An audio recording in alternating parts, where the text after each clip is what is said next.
You're listening to Rise Up, stories of recovery, resilience, and renewal with Matthew Taub. Welcome to Rise Up, stories of recovery, resilience, and renewal. My name is Matt Taub. I've got an incredible guest today. I'm so excited to have him on. I've been watching his story for quite some time, and his social media presence and everything else he's done before that, which he will talk about.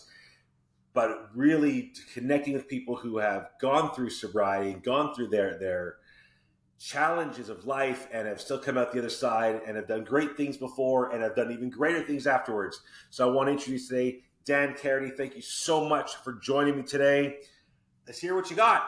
Yeah, thanks for having me on, man. It's no worries. Good to see you. You reached out to me, and so I've been following you too on social media. Seen you take your ice baths and all My that. ice baths. I'm famous for those ice baths. Have you done one yet? That's awesome, though. I've never done that. No, never done. It's great. I hate the cold. It's so I like it. I love it, man. It's so much fun. We'll get you in one soon. We'll get you in there. Sounds good. All right. So let's hear it. Yeah, man. So, I'm just over 2 years sober now. Awesome. So, which is amazing. I mean, the last 2 years of my life have been so much different and so much better than the previous years. It's not even funny. I'm married. I got 2 kids, 11-year-old girl, 9-year-old boy, and I went to rehab during the pandemic, and making that decision to go. I think making the decision to go was harder than actually getting sober, right? It's like that the decision is the hardest part, and finally it's that first step, right? They always say the hardest part is admitting there's a problem and doing something about it. Yeah, it's like, and saying that there was a problem out loud. It's like I knew for a long time that I had a problem. Yeah. Especially during the pandemic. It was like, it was smacking me in the face every day, Right. But I still didn't want to admit it to anybody else, and even my wife, who obviously knew. But it was amazing like how that happens. Amazing how there's no way they know. Yeah. Like I'm like as I'm shoving licorice in my mouth to cover any smells, or exactly. So it was like when I finally had that brief moment of I need help, and finally said it out loud. It was like that was it.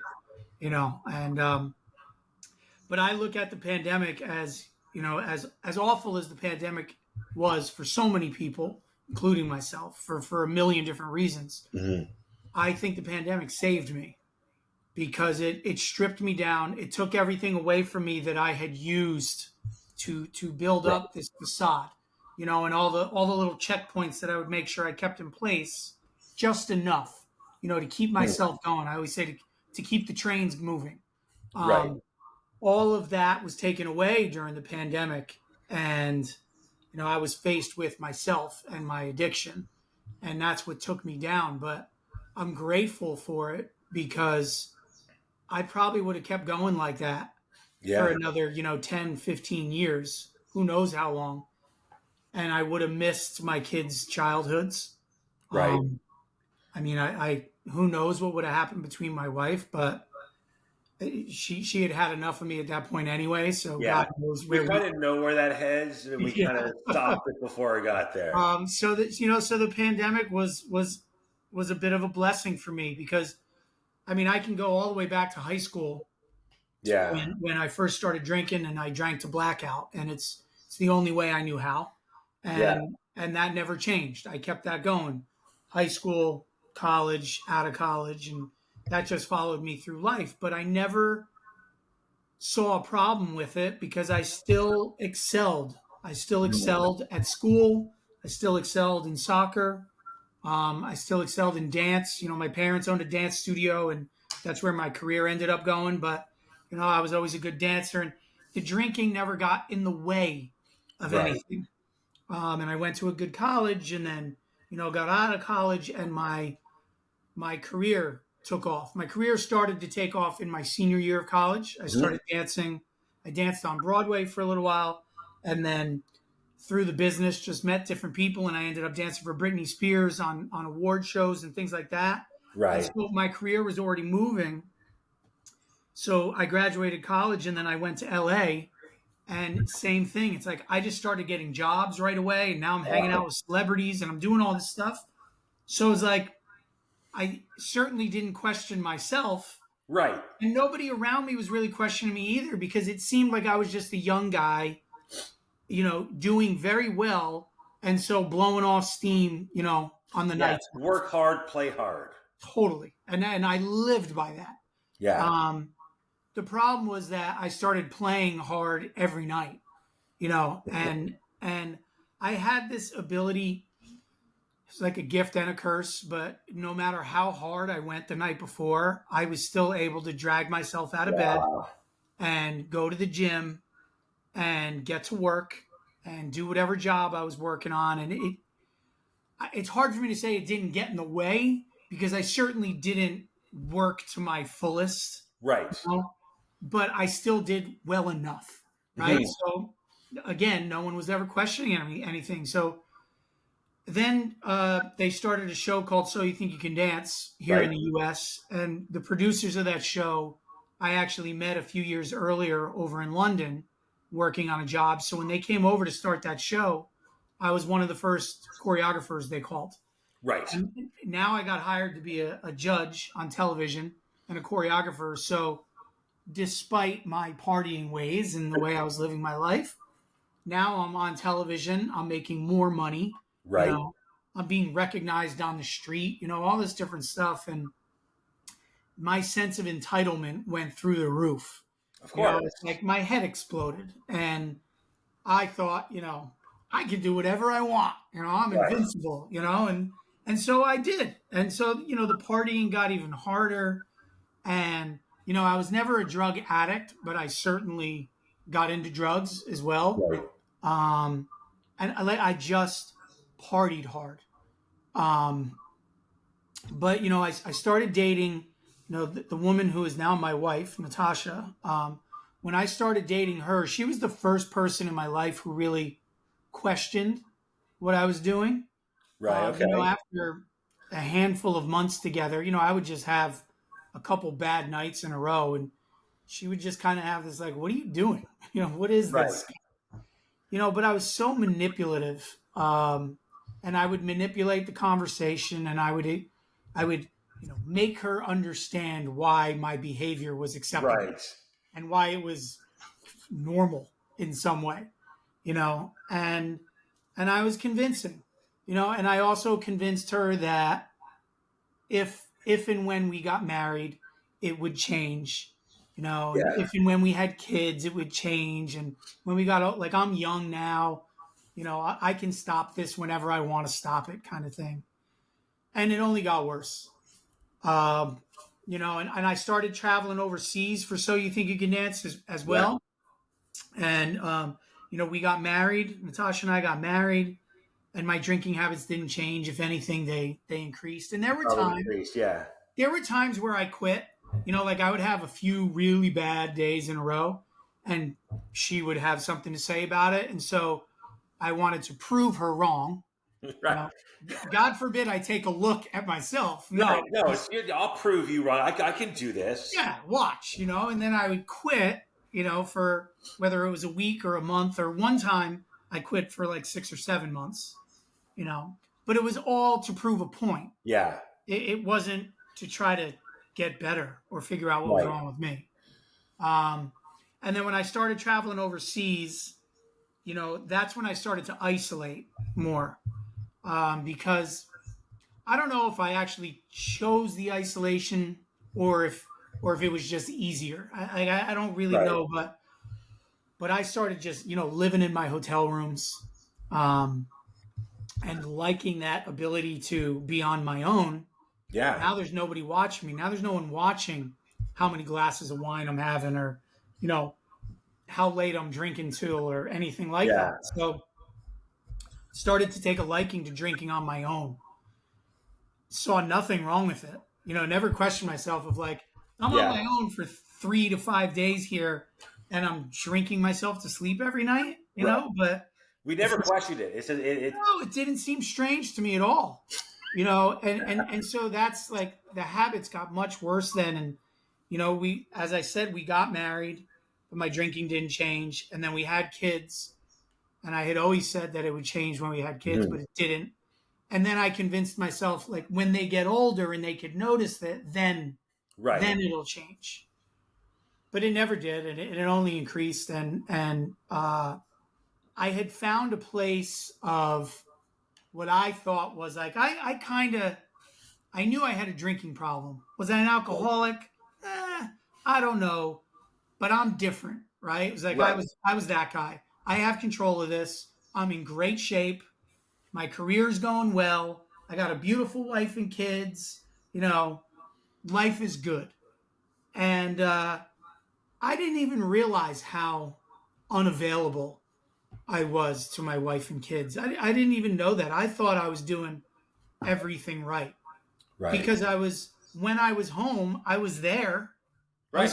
I was physically there, and I was taking them on nice vacations, and we were going to nice dinners. And so I thought I was doing everything right, completely unaware of the fact that I was unavailable to them, never present for a conversation. Yeah.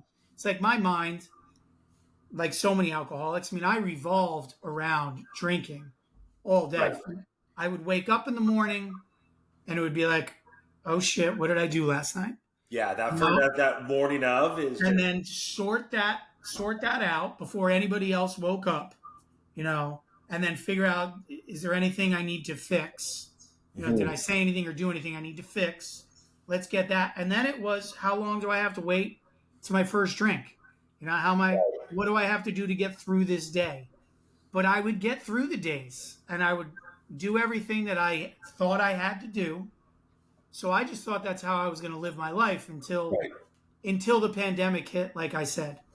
And then that pandemic hit, and all of a sudden I couldn't travel. Right. I didn't have work. I wasn't on TV anymore. We couldn't go on our vacations. We couldn't do any of this stuff. And I was, and I say this purposely, I was just a dad and just a husband, and I didn't know how to be just a dad and just a husband. And it's not that I didn't want to be. I just didn't know how to be. You're right. You haven't done it before. The only thing I knew how to do was to drink. And so I started drinking even heavier at night. And then, started moving up the drinking time. It went from 5 o'clock to 3 o'clock to 12 o'clock. It's the pandemic. Why can't I drink at 12? Right, exactly. That was the big excuse, right? Everyone's making bread, and I can drink wine at noon. It's okay. But then it wasn't long. It only took about 8 months or so into the pandemic or something like that, where I was, needing to drink first thing in the morning. Right. And suddenly I wasn't working out anymore. I wasn't going to the gym. Even though I was sort of a shell of myself beforehand, I truly became a shell of myself. It's like I just lost control. And that's what did me in. So when you lost control, what was it like? Where was that? I don't want to see this phrase rock bottom, but where was that like full stop? What pushed that envelope? I know my story was I was found on the kitchen floor, passed out, staring at my wife, who then my reaction was, oh shit. Not that she found me passed out on the kitchen floor. It's because I gave our 1.5-year-old a bath. I had no memory of anything after that. I'm like, shit, he's still in the bath. Yeah. Right. Like they got off, he wasn't, but it was like, that was literally my rock bottom. And I know it's like that rock bottom could have been worse. It could have been prison. It could have been killing. You know what I mean? Like yeah, and that's why I always say, like, everybody's rock bottom is different, right? Yeah. It's, my rock bottom, some people won't see it as a rock bottom, but it was somewhat progressive as far as like I started having, I don't know if it was anxiety attacks or panic attacks, what was going on, but it was happening to me every morning. And the only way I knew how to stop it was to get another drink down. Right. So that started the drinking at like 8 a.m., that kind of thing, and I kept thinking I'm going to find a way to wean off of this. and I couldn't, and it just I Yeah. couldn't stop it, and then I eventually could barely get out of bed in the morning. My wife is in the guest room because she couldn't even stand the sight or smell of me at that point. Right. And one morning, my daughter walked in. She was 9 years old at the time, and just looked at me laying in the bed, and had this look of just fear Right. on her face. It was like her dad, who always was out there running with her, doing stuff with her. We were always super active together. Everything I did with her. Now he couldn't even get out of bed. And I mean, when I tell you that I looked like a different person, I mean, I looked For sure. awful, right? And it scared her. And she asked me, Daddy, what's wrong? What's wrong with you? And my heart sunk, because it was like, now I had been doing it to myself and I had been doing it to my wife, but now I was doing it to the kids too, right? Yeah. And it was like, just that feeling, that was that moment of, I can't do this. Right. Right. And so I walked down the hallway to that guest room and told my wife, I need some help. And that's all she needed to hear. Yeah. One time, and that was it. She was on the phone finding me a You rehab. did the high gear, right? And it was, typical. 5 minutes later, I was like, maybe I'm okay. Maybe I'm Forward back. Yeah, really back. I didn't really say that. Yeah. then I didn't want to go, but it was too late, right? It's like, I had said it, but thank God I said it, Yeah, and it's funny. It's when we talk about rock bottom, and everyone's rock bottom is different, and the stigma behind addiction and alcoholism and everything is that rock bottoms are rock bottom. Like, it's, you wake up in prison, or there's a DUI or worse, and it's not. It's like, I find at times there was a period when I wasn't telling people that I was sober for 11, 12 years before I told anybody. Oh, wow. Yeah. So it was like, don't tell anybody. I did an inpatient program, and it was like telling people wasn't the thing to do, not like we're doing now. And when you look at it, and I would hear other people's rock bottoms, and I'm like, but I didn't really have a rock bottom, right? I'm like then when I started talking about it, well, people have a crazy other stories. I'm thinking to myself, wait a second. I started drinking when I woke up in the morning and didn't stop. As far as I was concerned, I didn't stop because I blacked out. So I don't know what happened for the last 3 hours of the day before. And then I'm like, you know what? I had a problem. I knew I had a problem, but it's like, in hindsight, even when I tell people, like, we look at it, someone's like, you go to the bar, go for an early lunch, and it's like 11:30, and somebody at the table orders a beer. People are like, you having a beer now? And I'm like, I was already 4 hours in. And it's like, and you think about that, you're like, we're disgusted someone's having a beer at 11:45 because it's AM still. Yeah. But yet, I literally was like 7 a.m. because I know those panic attacks. Like, it was like, we don't realize how hard it is. But the crazy thing is, you're drinking at 8 a.m., but you think you're going to find your way out of it. Right. Like, that's the crazy part, is like, you tell yourself, and it's the 10th day in a row, right? Of saying, all right, I'm just going to have this one just to get through this moment, but then I won't have my next one until like 3 o'clock, Yeah. And at 9:30, you're already saying to yourself, yeah, okay, one more. One more, yeah. And then you look at it, you think to yourself, like you said, it's not that, I'm not that bad, but wait a second. It's 8 o'clock. 8 o'clock. Right? And this is I'm going to have to do this all day long.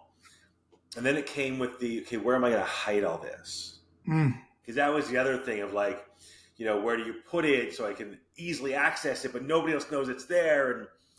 And, and how much can I get away with without them seeing it on my face?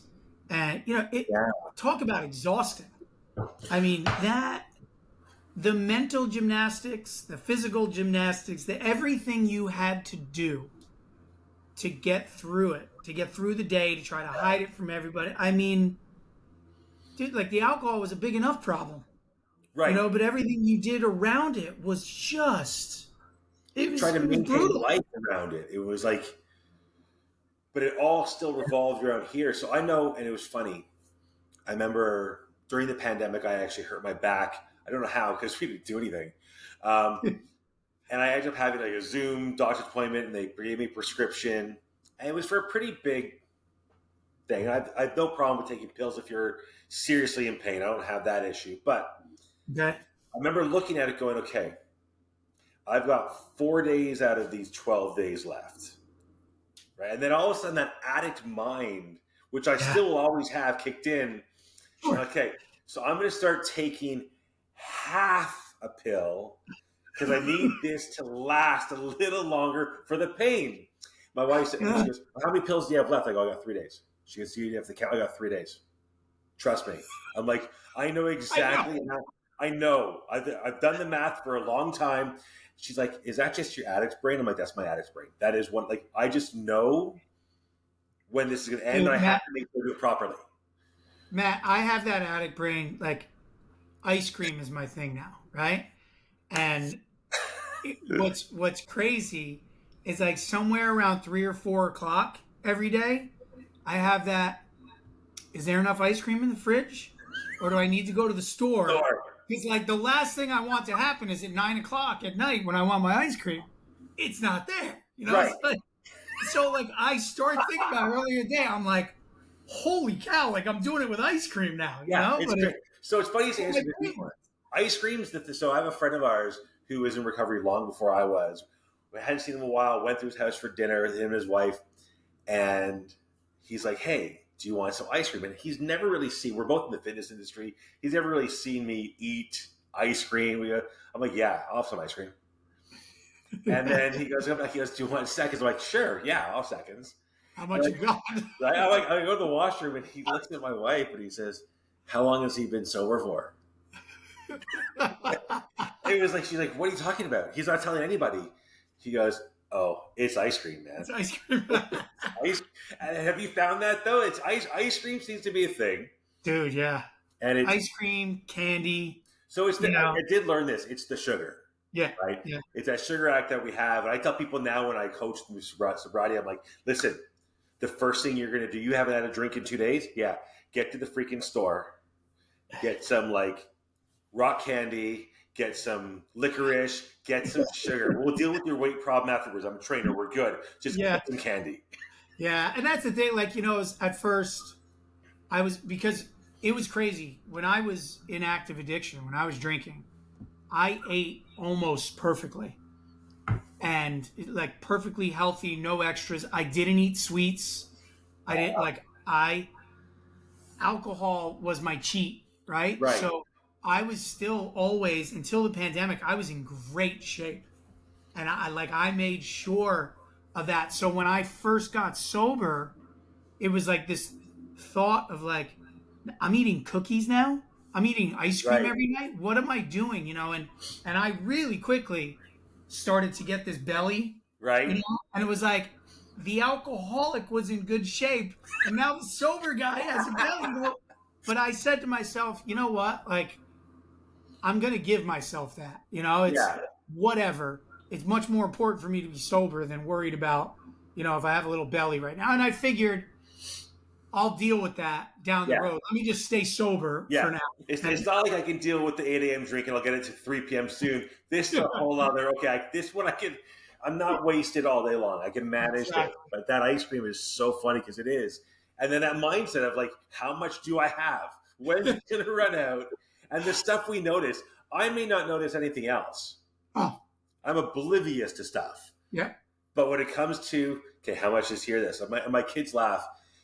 My oldest one said this the other day. He said, he goes, and we do have alcohol in the house because my wife might have a glass of wine once every 9 months. Like it's been 17 years for me. So I'm okay with what it is. And then my oldest one just got off from university. So, he's drinking. Yeah. And it was funny. He came back from university. He was in his room. I looked at his room. I'm like, dude, you've got a big bag of booze in your room. I said, I'm okay with the alcohol in the house, but please, it's got to get out of the bedroom. Like, I'm just seeing so many bad things right here. And he looked at me, he said, he comes upstairs, he goes, you know what's funny, Dad? Most people have a liquor cabinet because we have a licorice cabinet. We do. It's that sugar still that I literally, and I only buy licorice. Yeah. Ice cream is there too, but with the kids, the ice cream does go fast, so I gotta get, or it's potato chips, and I'm buying flavors that, because they're teenagers, teenage boys. I buy flavors that I hate, but they also hate. Yeah. I know they won't eat them. Man. Like the stuff, like I'm gonna do this because at least I'll get the chip. I hate the chip. Yeah. But you won't eat them, and I'm not gonna be like jonesing for my chips. Yeah. Gone. I love that you have that all these years later. So wait, you said you've been sober for 17 or 18 years? 17 years. Congrats, man. That's amazing. So, but at 11 years or so is when you said I'm gonna come out. That what made you do that after all that time? So close people knew, right? And it's amazing when you get into recovery or when you're drinking, you think everyone knows. Everyone knows you have a problem. Most people don't even notice. They just know you. Like some people do, some people don't. We didn't want to make a big deal out of it. Okay. Kids were young. And then there was that stigma behind it. And it was finally, I said to my wife, I think I want to talk about this. And at the time I was a correspondent, a freelance correspondent for the Huffington Post. So I was writing fitness articles. And I had carte blanche. I could write whatever I wanted. So I was part of the contributor group. So I could write about bumper stickers published, right? And I wrote this whole big thing, and it was called Living in the Reaction. And it was my story of addiction and what happened and how I came out of it. And it included I woke up one night, passed out on the kitchen floor. Like it started with that. And then went through and got back into fitness because I was drinking while I was training people. Yeah. Like I was fit, drinking. Thank you. Yeah. And she's like, are you sure you want to put it out there? Because once you put it out there, this is the internet. It's never coming back again. And she goes, and it's the Huff Post. It's a publication. Like this is like going out there. I'm like, I go, I can't keep it anymore because I feel like I'm still living a lie by not talking about it. So I hid it for so long being an alcoholic. And I wouldn't even call myself an alcoholic back then. I don't know really now. I self-medicated, right? That was my thing. I self-medicated. So when I put it out there, it was to get out to just it was my release because I was like, I'm suffocating because I'm not telling people. Yeah. I feel bad. I'm like, so do you want to drink? No, I'm okay. I look at what I do for a living. Like it was always like, yes, I want to freaking drink, So, and it made it harder because we wouldn't avoid situations. Yeah. So then when I came out, I pressed that button, published. They edited it, they published it. Like within an hour, it was out. And I remember going to school pickup, and everyone knew me as the fitness guy, right? Yeah. And all of a sudden, one person came up behind me. They said, "Wow, I just read your article. That's brave of you. That's amazing." I'm like, "Thank you." And then another person waited for them to leave, came up to me and said, "I just read your article. Can I have your number? I think I have to call you later on." And it was like, yeah, that was the most powerful thing. Then it became my story. Since the pandemic, because of all that was going on, and I was talking a lot more about it when people were complaining, though, well, how come, the gym is closed, but I can go buy booze? I'm like, listen, and I would say, like, listen, I get what you're saying. You can work at home. If somebody needs their vodka, they need their vodka. Like, if we have a bigger pandemic, if all of a sudden we can't give addicts what they need, as awful as that is, it's like they wouldn't want to go to the drugstore. They'd be at CVS buying, Listerine. Yeah, for sure. Right?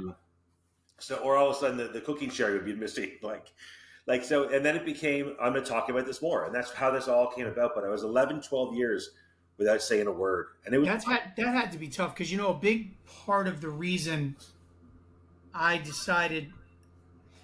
first decided just to not hide it, right? I didn't know I didn't know how open I was going to be, but the fact that I was going to tell my family, my friends, all that kind of stuff is because I learned really early on in rehab.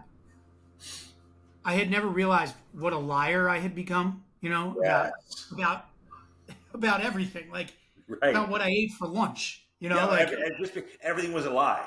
yeah, everything was a lie. And they were I learned, like, if you're not honest, if you lie about whatever it is, you're going to end up drinking again. Yeah. Like living dirty like that, it's going to catch up to you, and you're going Yeah. to drink.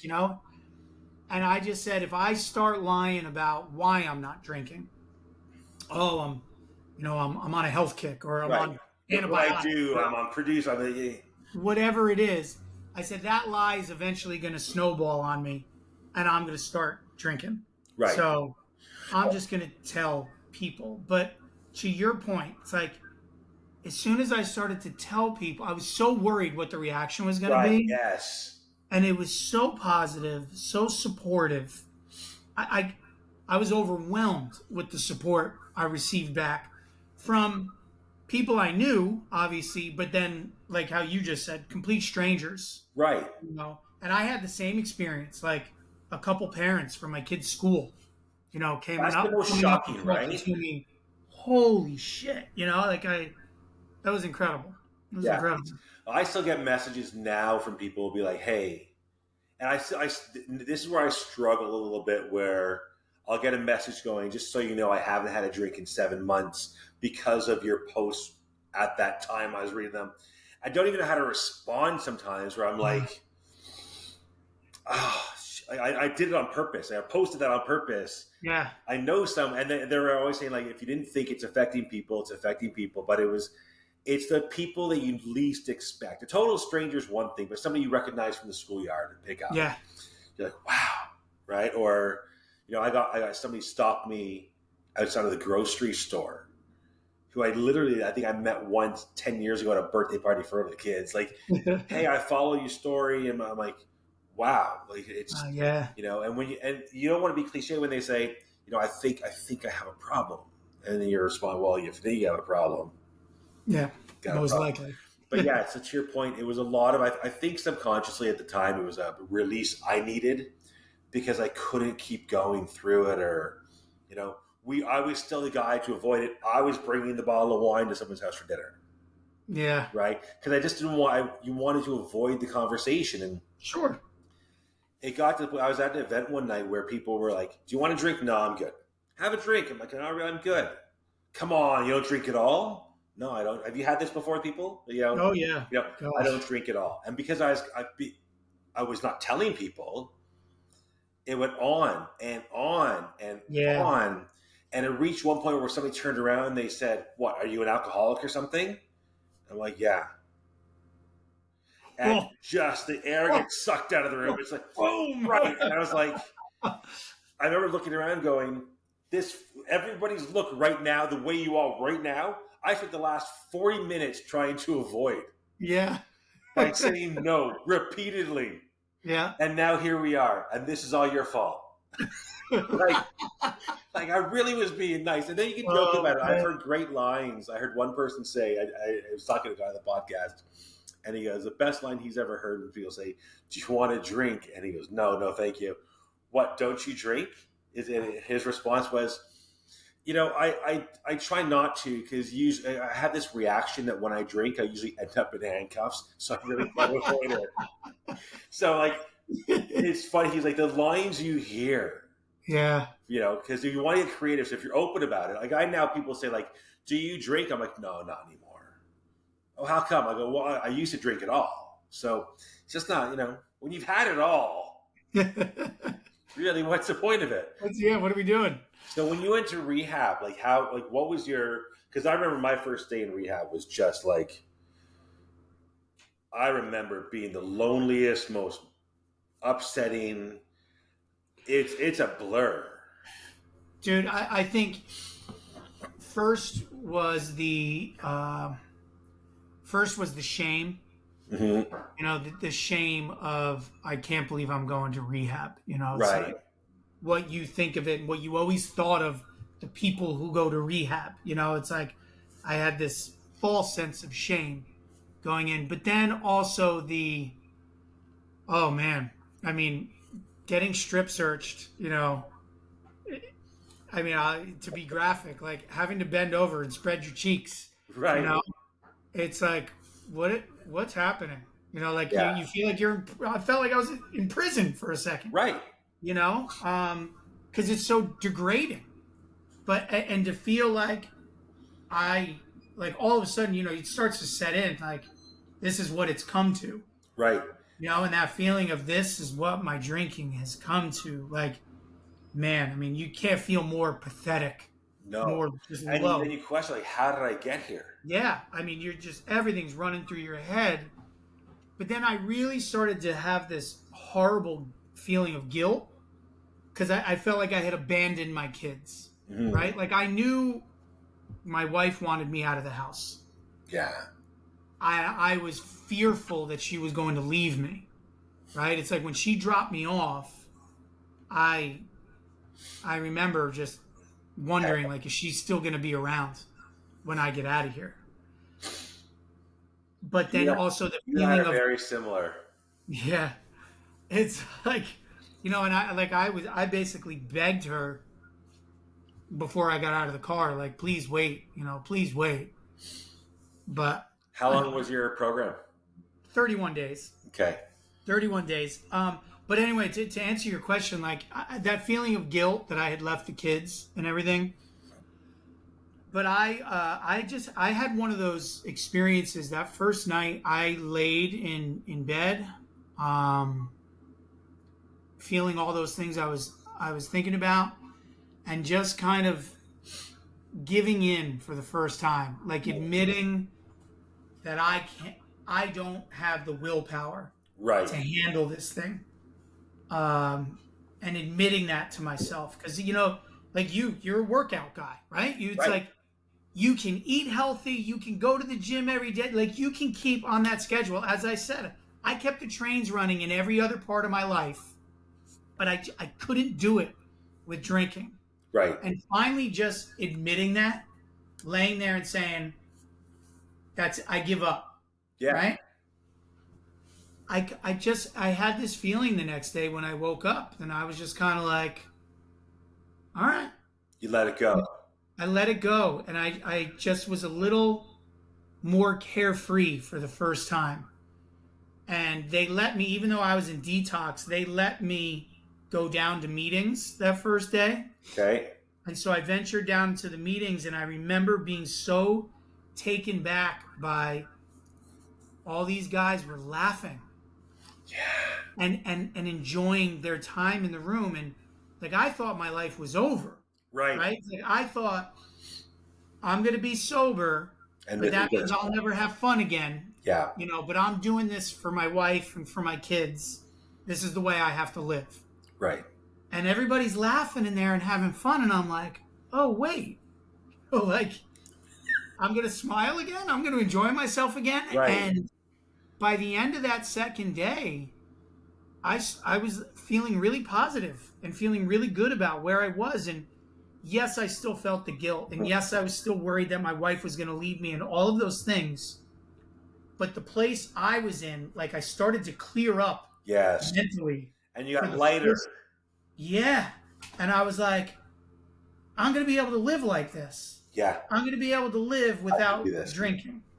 And that feeling just took all of that weight off my shoulders, because I didn't think I was going to be able to. Right. I didn't think I had gotten myself to a place that I needed alcohol to live. Mm-hmm. And when that was lifted off me, it was like I felt like I could handle everything again. Yeah. And there's still shit there probably that you had to deal with.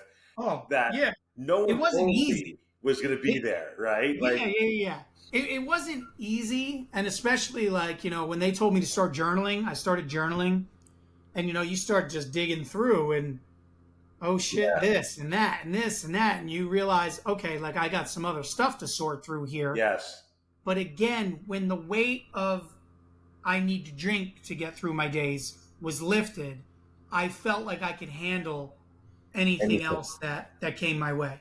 Yeah, that's one of the biggest people don't realize when we're drinking or when we're using a substance, it's to escape. And we're escaping from so many things. You're not present with the kids or the wife or work, or you're floating through it. You're doing it. We're good at what we do. We can function at it. Again, imagine how good we would have been if we weren't doing that. Good. Right? Like it's yeah. I can tell you when I did mine, it was the same thing. Like I didn't know. I made it even harder because we don't do anything easy, right? It's never go big or go home. I was so worried that my wife wasn't going to be there when I got back with our kid that I got permission to live out of the live-in program. How did you do that?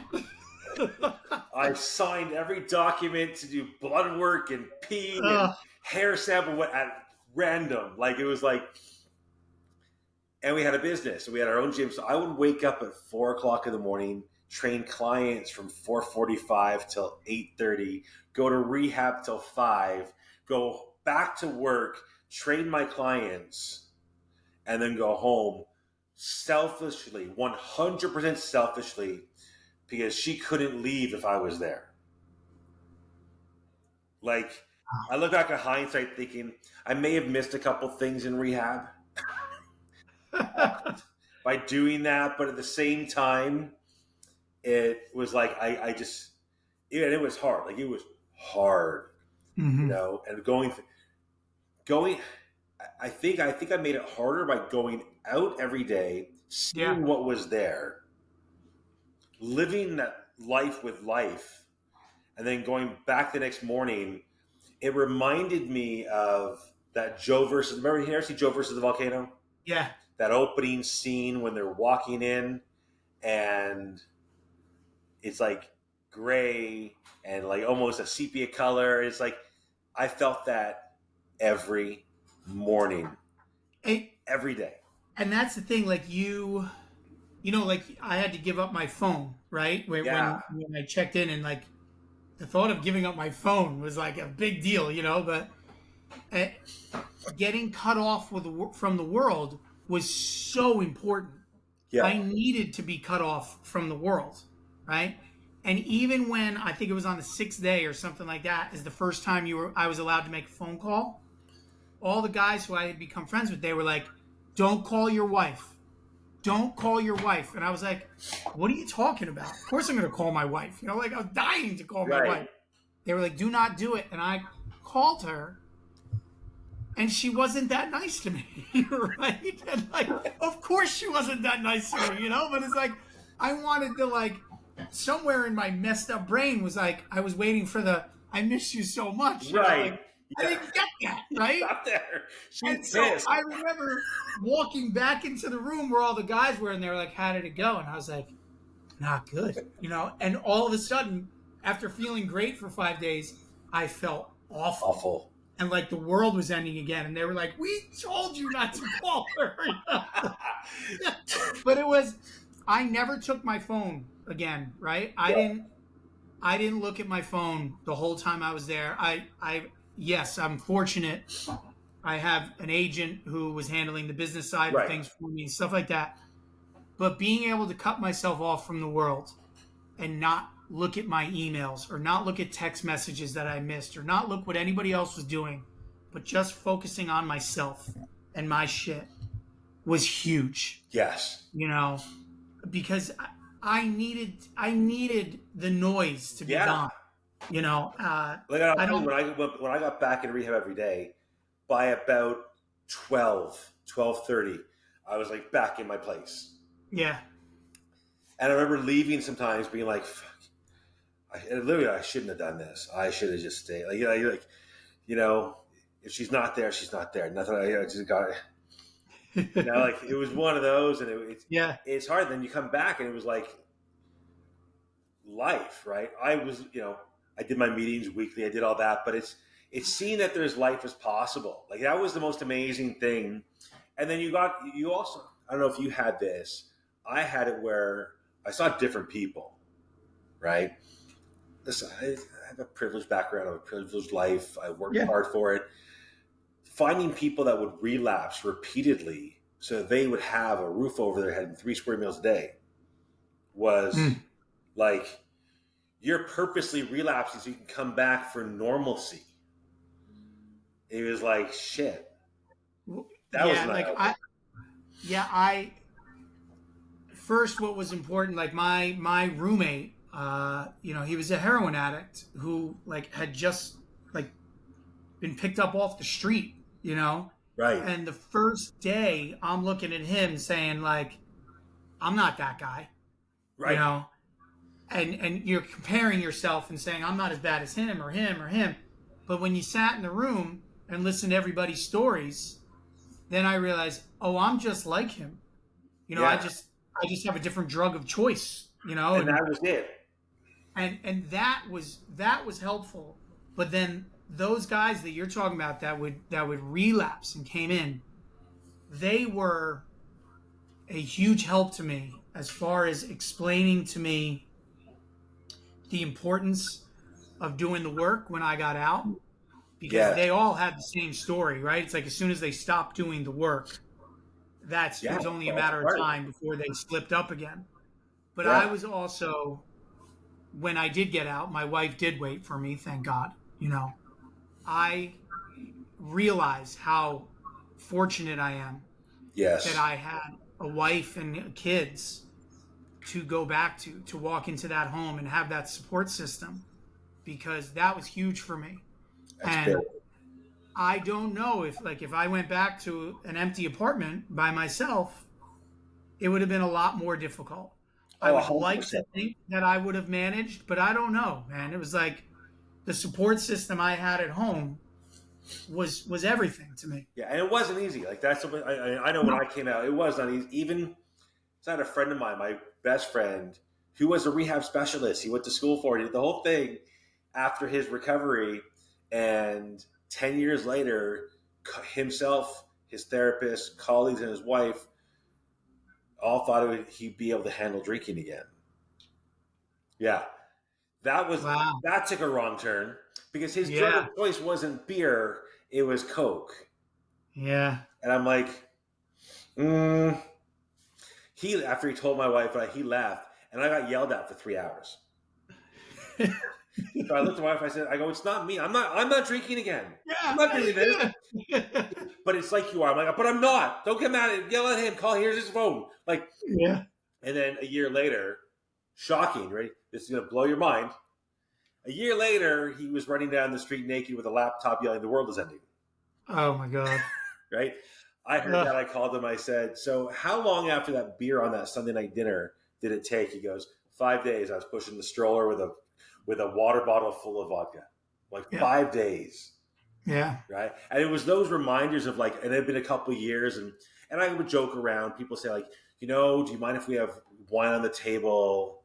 And I say, yeah. Listen, I'm okay. And I said, well, what else? Then I would make a joke about it. Like, well, what else are you making? Well, there's chopped liver. I'm like, I actually, can you get rid of that? Because that's freaking gross, that stuff. I'm okay with the wine, but the chopped liver's got to go. So it was, and then we joke about it. I know I did it. I don't know if you did it with humor, especially when I got back with my wife, because that was a challenge. Like, that was a big, like, we had to rebuild a lot. We got a long way to go. I mean, we're working at it. Yeah. It's been, so not to crush it. It's been 17 years. Yeah. Still fucking working. Listen, she's known me for 17. My wife and I have known each other for 17 years, right? For the first 15 years, she knew me as an alcoholic. Yeah. So it's going to take a long time to undo, the lying, the deceit, just the way I was with everything. Yeah, it's understandable. I'm sure. Did you ever have days now where you're like, come on? Oh yeah. Yeah. And yeah, especially in the beginning. Less now, but like in the beginning, it was like, I'm sober now. Right. Like, come on. You're like, what do you mean you don't believe me? Like, it's crazy. There's the work is there. How are the kids like? Do you not feel like do you not feel that you are now whole? Dude, I feel like I'm Superman now. Yeah. I feel I always say the same thing. First of all, I wake up every day as carefree as can be. It's like I Right. feel like a child when I Yeah. wake up. It's awesome. Um, but I feel like I am with my kids. You know, the dad that I always pretended to be on Instagram and Mhm. everything. I feel like I am that dad That's now, awesome. right? And it's like I'm not perfect, but even when I'm not perfect, I recognize it right away. Right. And I say to myself, "Whoa, no, that's not how you want to be. You want to do this." And the fact that I'm that present and that aware of everything that I'm doing with them, it's like, and they can feel it too, right? The Well, way they're 11 and 9 now, okay. 9 and 7 when I got sober. So they remember, but not really remember.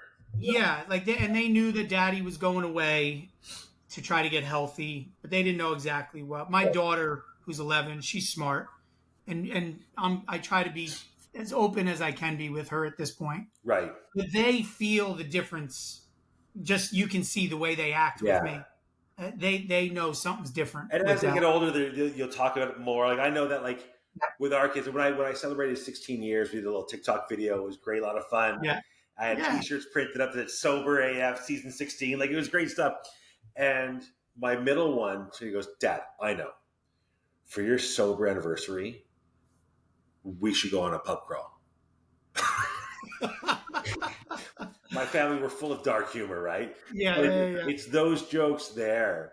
Even when my son went to university this year, he got a little mini fridge to put into his dorm, Yeah, and they were putting no spiked lemonades in it. sure. But who's the guy who's doing it? You, of course. I'm there. I'm on the sidewalk on my knees, like loading this thing up, and I'm like, anybody else notice the problem here? Yeah. And they all said the same thing. Well, you were so good at hiding it for so long. We figure you would just know how to hide it best. Like, shit, this is never going away. Yeah, But yeah. it's like, and then like the funniest, one of his roommates tried to explain to me what shotgunning was, and I'm like, I don't drink, right? He's like, yes. I'm like, why, right? Yes. Do you think you need to explain shotgunning to me? Probably not. Right. And then I said, here's a college tip, because their floor was really sticky. That's how it came about. And I'm like, if you're going to do a shotgun, which is so stupid anyway, but okay, do me a favor. Either do it over the sink or do it in somebody else's apartment. Yeah, right. Don't do it in your place, man, because you got to clean up this shit tomorrow. But it's funny how the open conversation's there. Yeah. And that's what I'm already, again, my kids are only 9 and 11, right? But I try to be as open as I can be, like to At their that level of level, yeah. understanding. So that as they do get older, I mean, my daughter's going to middle school next year. It's like, who knows how fast she comes into contact with this kind of stuff. I want Right. her to know, but she'll say, we'll go somewhere and someone will ask a question and be like, "Oh no, my dad's sober." She'll say it. And I'm That's like, awesome. all right, and it feels yeah, like it's a badge of honor. yeah. And I'm all about it. So I'm happy with that. So my life with them is off the charts. That's awesome. My wife and I, as I said, we have a lot of healing to do, Mm-hmm. but we have conversations now and are open with each other on a level that we never were. Right. So although we have a lot of work to do, our ability to solve things is totally different than what it was before. Like before it was bury everything, sweep it under the carpet, and for me it was how fast can I get out of the conversation, and now it's not like that, Right. and so that's so much better. And work for me, one, I can enjoy it more, right?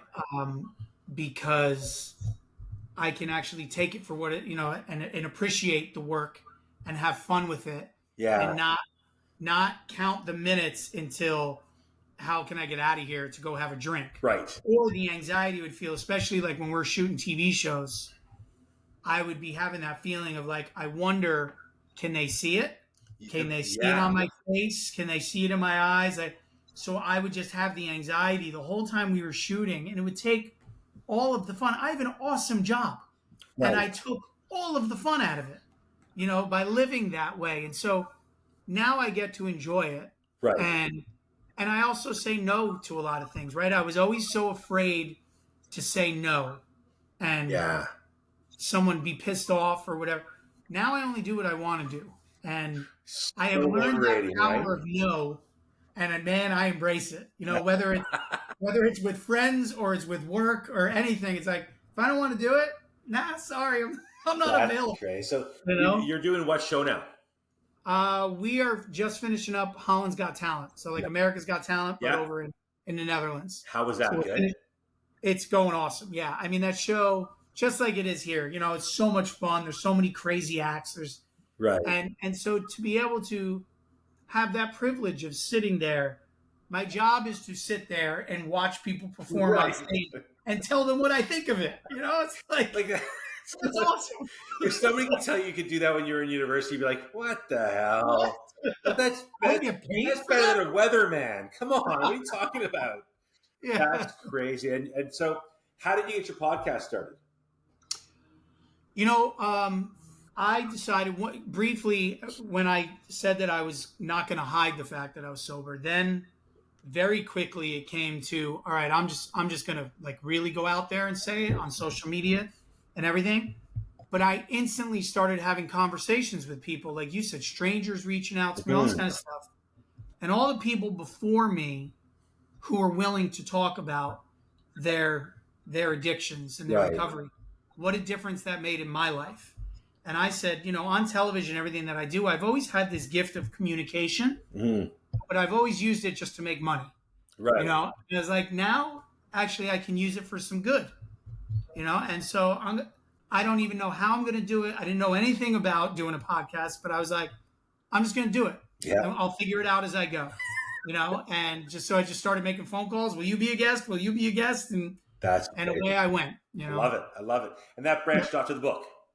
That branched off into the book. I mean, the book sort of started in rehab. As I said, I was journaling and stuff. And so that's how it started. And then it just kind of kept going. And then the podcast sparked more thoughts. And, you know, all of a sudden it's like I had half a book written.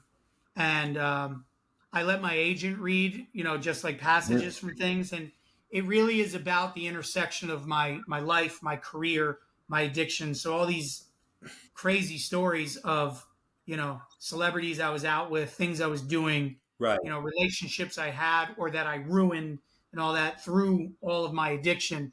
And he was like, dude, there's something here. We should examine this a little further. But I think the most powerful parts of the book are really about, you know, my family stuff. You know, when you really dig in. So there's the fun stuff with the celebrity things and everything, but the family stuff and the internal stuff, like what it did to me when everyone thought I was living the life, traveling the world, getting paid to be on television shows. And I made it look like I was living the life. Right. What was really going on inside me. I'm happy to share that so that other people can read it and go, oh, okay. Yeah. You know, I think a lot of people are going to relate. That's the relatable stuff, the home stuff. So I work with somebody who said their support to not use and drink is that when they go out somewhere and they have a great time and they're partying it up, she still comes home and the only people there are her husband and kids. Yeah. All the people that she's partying with are not there anymore. And that's where it's like, that's who she's trying to impress. Yep. Who's there. And that's perfect. That is the relatable part, right? And it's, you know, the reason I called the podcast and the book, If I'm Being Honest. Right. I was anything but honest in my life. I lied or was dishonest about everything. And I even embellished everything. Like I was that guy on social media trying to make you think my life was perfect. Right. My life was better than yours, you know, and I made everybody think that I lived the perfect existence, the perfect wife, the perfect kids, the perfect house, the job, everything. And I was miserable. Yeah. You know, and to be able to expose that and show people that, that feels good. It feels good to let them see what was really going on. And who you really are. We hide a lot when no matter what stage in life, what we do for a living, we hide so much when we're in that state. And then it becomes more of things to hide and more things to hide. And this shame behind it, I tell you, I tell people I work with, I have no regret. It's been done. I have no shame. I don't carry shame behind it anymore. Like it's, I said to somebody, you think of alcoholic, you think, all the names come up with wino and this and that and lush and deadbeat. And I'm like, what about dad, businessman, trainer, like all these other husband? Yeah. Those words we're still those. Well, but that, and that goes back to what you were saying earlier about what your rock bottom is. It's like we all have this thought in our head of what an alcoholic or a drug addict is. Right. And it's the guy, the bum in the ditch, right? With nothing. No, it's not. It's the guy who lives next door to you. Married, 3 kids, good job, all that. He's that guy too. And I think that's important for everybody to remember and to realize. It's all around us. Yeah, it is. It is. Well, Dan, listen, that's awesome. I'm excited. When does the book come out? Book is out September 12th. Awesome. Okay, I'm going to put a link to that when it comes out. Awesome. And your podcast. Honestly, I love what you're doing, and I appreciate you giving us the time to tell your story and show where you are. Because again, you came from this, what people consider the dream. So you think you can dance, which I really truly believe was one of the greatest shows on TV. I agree, man. I agree. I think it's the only show, and I will tell you this. There's one episode. It was religiously we watched it. Like everybody watched. It was like I just wanted. Who doesn't love? I can't dance for shit, but everybody else, I love watching it. It was the only show that I watched, and my wife looked over, and I was crying. And I'm like, I did not think that somebody dancing could do that. The power of that was just so. And so you had that. You're dancing with, Brittany, and like so many things you've done that people think like that's the greatest thing ever. And then you're on this side of it, and book, podcast, talent, like. But you know what? And family. Now, that's it. So I was doing all that stuff and traveling the world and hanging out with all the celebrities, and I hated my life. And nothing makes me happier than being home with my wife and my kids. Yeah. I may have loved that if I was actually present in it. But I let myself get so fogged by all the drugs and the alcohol that I missed that. I wasted so much of it. Yeah. And being where I am now and present for it and enjoying it and being grateful for it. That's the best. It's that family. I'm telling you, I look at my kids now and my wife, and it's that. Because again, at the end of the day, that's all I got. It's how they're going to talk about me. Everything else is going to be gone, man. Yeah. Everything else is going to be gone. We learned that in the pandemic. Everything else went away.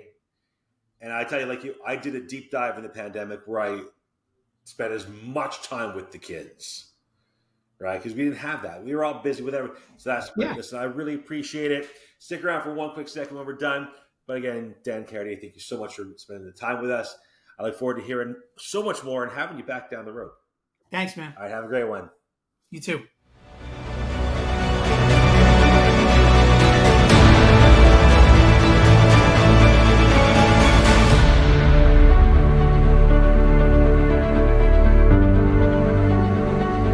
You're listening to Rise Up, stories of recovery, resilience, and renewal with Matthew Taub.